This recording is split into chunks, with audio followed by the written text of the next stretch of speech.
Welcome back to Casuals Corner, and today I've got the pleasure of breaking down Blehovich v Glover Teixeira. Now, I'm very excited for this one and the whole of UFC 267. So as you can imagine, I've got all the breakdowns coming up on my channel. Now, if you don't know what we do, we bring you daily MMA content from the UK. So hit the like, subscribe and the little bell icon to stay up to date with the content.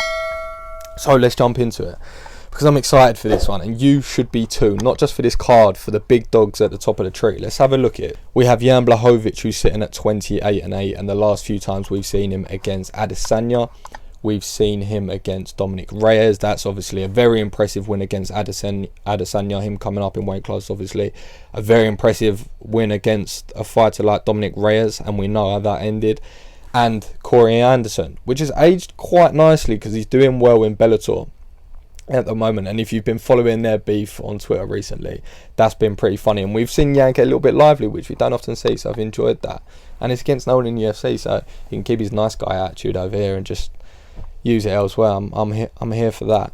And then if we have a look at Glover Teixeira on the other hand, the big dog, 32-7. Have a look at that resume with wins most recently. Submission win over Santos. He's got a TKO victory against Anthony Smith, and Anthony Smith looked very, very good against Ryan Spann recently, so that's aged very nicely. And a decision victory to Krylov. Now, if we have a look at their stats, I'm going to have a sip of my water quickly while you have a look at them. You can see things are pretty even. Yan's got a slight reach advantage, 2-inch reach advantage, that I think he'll look to use in his path to victory. But if we have a look at their striking stats, we can see Yan sitting at about 3.59 with a striking accuracy of 50%. Now, some people say don't look into statistics too much, and I do appreciate that, but sometimes when you have a look at things, and you have a look at things like light heavyweights, and they've got a lot of fights under their belt, you are obviously going to see a little bit more accurate results. So they do, I think they play more of a factor personally in a fight like this. And some people say, what's 3.59? Or that number doesn't sound really that high. And sometimes you'll see crazy volume, obviously, from the lower guys, so it doesn't sound as much. But what you have to think is, that's 3.59 shots landed per minute. Now, if you times that by 5 per round, you get 17.5. Then you times that by a potential 5-rounder with Yan, you're looking at 988 shots. Then he's got obviously 50% strike accuracy, so 44 of them are potentially landed. The man is called Polish power. He doesn't need a lot of shots. Now, that's just what I'm thinking these statistics play into it. And the last one that I wanted to point out on that as well is his strikes absorbed per minute. So the amount of strikes that obviously he takes on the body per minute is 2.79. Now, if we flip that to the other side and now have a look at Glover's, they're pretty similar, to be honest, in terms of striking accuracy and output. But the difference is in strikes absorbed, which is a fair bit higher than Yan. And I do think Yan takes less risky paths to victory because he has very high levels of striking, if we're looking back to the Adesanya fight. So we have a look at the takedowns as well. Yan with an average of 1, Glover with an average of 2, and Glover with an average of 1 submission as well, which is very impressive to have on your record.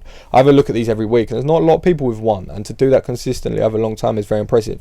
Now, do I think he's going to take Yan down and submit him? No. Obviously, we know Yan is a very well-rounded fighter, and he started pretty much his early martial arts career in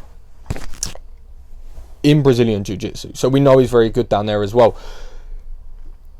Do I think that will have to play into Glover's path to victory? Yes. I think his path to victory is going to be on the ground with ground strikes. I think if he keeps his standing, I just think Yan has the ability to outclass him. Now, I know the strengths of Glover are that sort of inside boxing.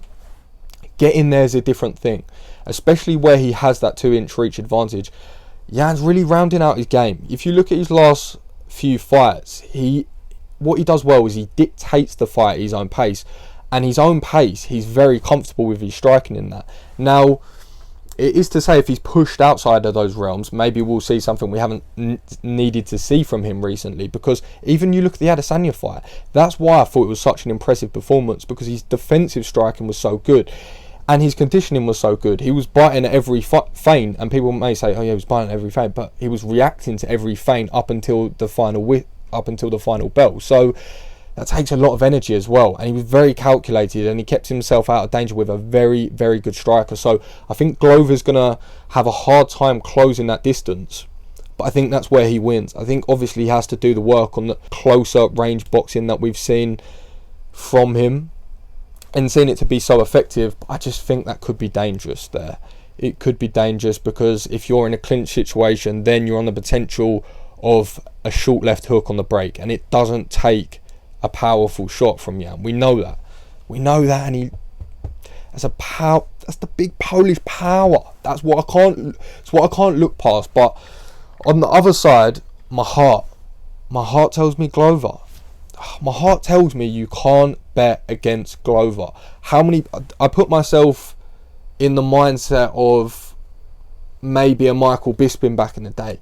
Not to even, obviously, if I was going through that experience, I would have been that slight bit of bias, so it would have felt more. But Mike Bisping would have been the underdog, and Glover will be the underdog coming in. He is the underdog. He's been the underdog a lot in his life, and this is his final push. This is his final push to get that belt, a lifetime of work. And if you don't know too much about his backstory, from a very, very young age, UFC wanted to sign him because he's been an absolute beast. But I think it took 6 years for him to get in the country, to get a green card to get in the country, because he couldn't get a visa to fight in America. So he was just fighting on all the regional circuits, just going to every promotion, smoking anyone, and then came into the UFC. So obviously, yeah, he is a little bit older, but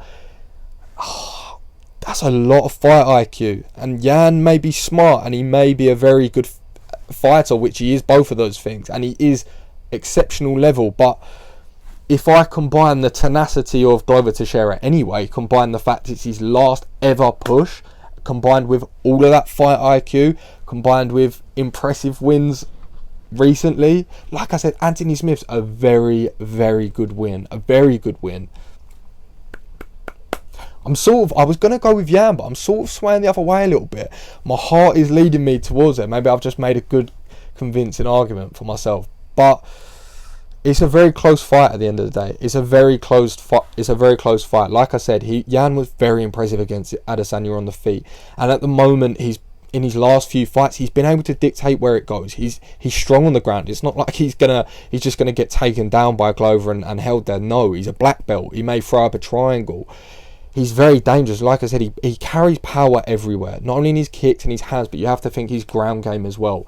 So it's a violent place to be with him. It's a very violent place to be with him. It's a violent place to be in my position at the moment to take a pick and a prediction on this, because I was just going Jan the whole way. I thought he would just have the slight speed advantage, keep him at a bit of a distance, slow the pace of the fight down a bit, and switch his lights off. He's got that bloody lace in the forest. It's the bloody lucky lace. I'm going to have to go with the lucky lace. Gonna have to go with a no, you know what? I'm not. No, never. Last fight. Round 5 is going to go to a decision. It's going to be Glover Teixeira. He's one tough bastard as well. And what I will say, one last point I will land on, he's a heavy 205er, Glover. He's a heavy, well-oiled vet. I didn't mean to say well-oiled. I meant to say like well-conditioned, like a hard nose. But well-oiled is not the term whatsoever. But he's a veteran of the game. And Jan has faced the smaller side of 205ers. If you look at history, if you think at Adesanya, didn't even come in at 205, I don't think. I think he weighed 205 probably on the day. Luke Rockhold was coming up from middleweight, RDS, middleweight. So I'm not saying that none of them are impressive. They're very impressive wins. What I'm saying is there's a slight different dynamic. I know people can say Corey Anderson, but Glover's a different beast. I'm going to go Glover by decision. That's what I'm going to do. Anyway, enjoy the fight. You know what to do. Hit the like, subscribe, and the little bell icon to stay up to date with the content. Peace. Enjoy.